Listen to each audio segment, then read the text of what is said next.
আমরা সমস্যাগুলো আমাদের কথা শুনতেছে না। আচ্ছা একজন করে কথা বল, একজনের বক্তব্য ধরে কাজ দেয় না, ব্যক্তিগত বিষয় হয়ে গেল।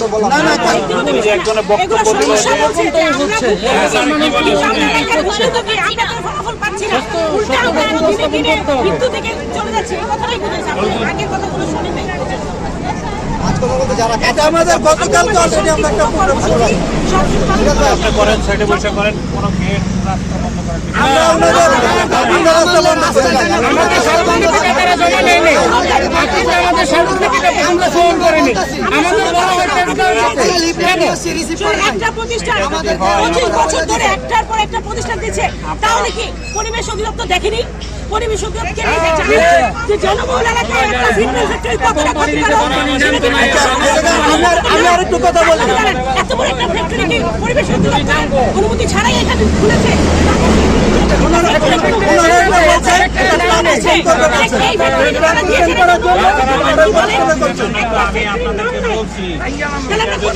রাস্তায় এটা আমাদের রাস্তা, আমরা বাড়াবো। আমরা সব জায়গায় যাবো, আমরা সব জায়গায় যাবো। জিনিসের সমস্যা আছে, সমাধানের তো রাস্তা আছে। আমরা ওনাদেরকে কিন্তু এই যে গতকালকে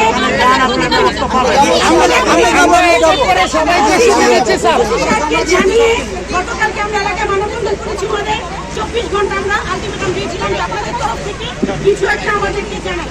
আমরা সবাই জানুক, সবাই অবশ্যই জানা দরকার আছে।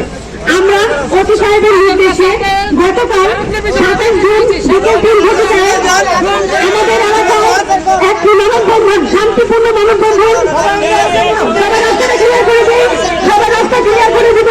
আমরা জনসাধারণের কোনো সমস্যা করবো না, আমরা একটা সমস্যার সমাধান করতে এসে আরেকটা সমস্যার সৃষ্টি করবো না। যে কোম্পানি আমাদের জীবন নিয়ে খেলছে, আমরা তাদের কোম্পানি নিয়ে খেলবো।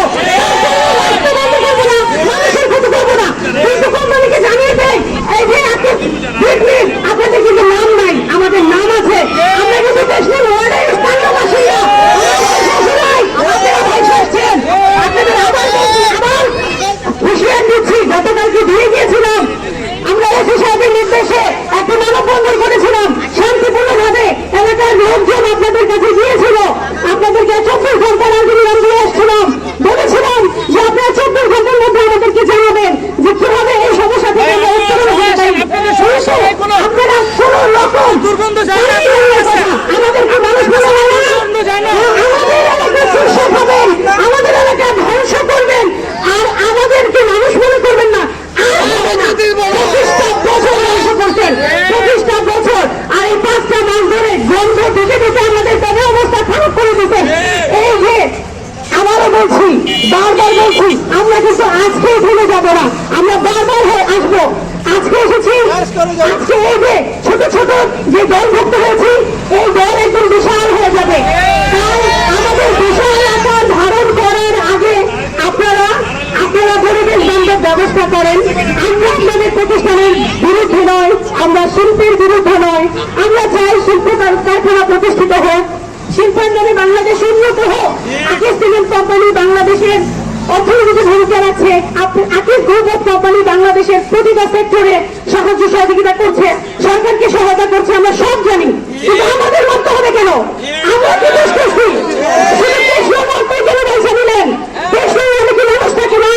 আপনারা এত ফ্যাক্টরি থাকলে কেন বিজনেস খুলতে গেলেন? আপনারা একটা গার্মেন্টস ফ্যাক্টরি দিতেন, আমাদের এলাকায় ছেলেমেয়েগুলোর একটা কাজের কর্মসংস্থানের সৃষ্টি করতেন। আপনারা আরো এত ফ্যাক্টরি থাকতে কেনই আপনাদের বেছে বেছে এই মরণ বেরোই, যাতে করে আমাদের পরিবেশ ধ্বংস করে, আমাদের সন্তানদের ভবিষ্যৎ ধ্বংস করে, এরকম একটা ফ্যাক্টরি আপনারা কেন খুললেন? আমরা জবাব চাই, পরিবেশ অধিদপ্তরের নিকট বলতে চাই, এত বড় একটা ফ্যাক্টরিকে আপনাদের নির্দেশনা ছাড়াই খুলে ফেলেছে। আপনারা কোথায় থাকেন? আপনাদের কি কোনো দায়িত্ব নেই? আমাদের এই যে দেশের আমাদের মানুষকে ট্যাক্স দেয় না, সিটি কর্পোরেশন কি করে? সিটি কর্পোরেশন কি কাজ তাহলে? শুধু জন্মনিবন্ধন আর মৃত্যু নিবন্ধন দেওয়া, নাকি এলাকার মানুষের বাঁচার নিশ্চিত করা? আজকে আমরা দুর্গন্ধ পাই, তাদের নাকি দুর্গন্ধ যায় না? যারা আজকে এরকম প্রতিষ্ঠানগুলিকে পরিচালনা করার জন্য সাহায্য করছে, আপনাদের বলছি হাসির ময়দানে থাকবেন আপনারা।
জন্য মরণ, আকিস তোমার দূষণ ক্যান্সারের কারণ, আকিস তোমার দূষণ শ্বাসকষ্টের কারণ, আকিস তোমার দূষণ এলাকাবাসীর মরণ, আকিস তোমার দুর্গন্ধ একেবারে করতে হবে বন্ধ।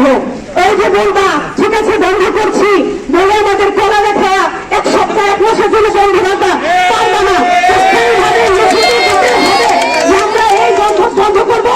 নয়তো এখানে অন্য কোনো ফ্যাক্টরি দিবেন, ফ্যাক্টরি নিয়ে আমাদের মাথা রাখা নাই, শিক্ষক নিয়ে আমাদের মাথা রাখা নাই, আমাদের মাথা রাখা ফিরের দুর্গন্ধ। এই ফিরের দুর্গন্ধ দিয়ে কি এই যে শ্রমিক যারা কাজ করছে তাদের কি পেটের সমস্যা হবে না? তাদের কি স্বাস্থ্য ঝুঁকি নাই? হাজার হাজার শ্রমিক কাজ করে, এদের লাইফ লাইনে কি আপনি দিবেন? এরা শুধু পেটের দায়ে কাজ করছে। ভিতরে প্রত্যেকটা শ্রমিককে জিজ্ঞাসা করেন এরা যদি মানুষ হয়ে থাকে তাহলে বলবে এই জন্য সমস্যা হয়, কিন্তু বলবে না টাকার জন্য, কষ্টের জন্য, কারণ তাদের পরিবারের দায়বদ্ধতার কারণে তারা কথা বলতে পারছে না। আর আমরা যে কথা বলবো আকিজের ভিতরে আমাদের সকালবেলা আমরা একটা স্মারকলিপি নিয়ে গিয়েছিলাম শান্তিপূর্ণভাবে তাদের কাছে যে স্যার এটা গ্রহণ করেন, কিন্তু তারা স্মারকলিপিটা নেয় নাই। কারণ কি? কারণ তারা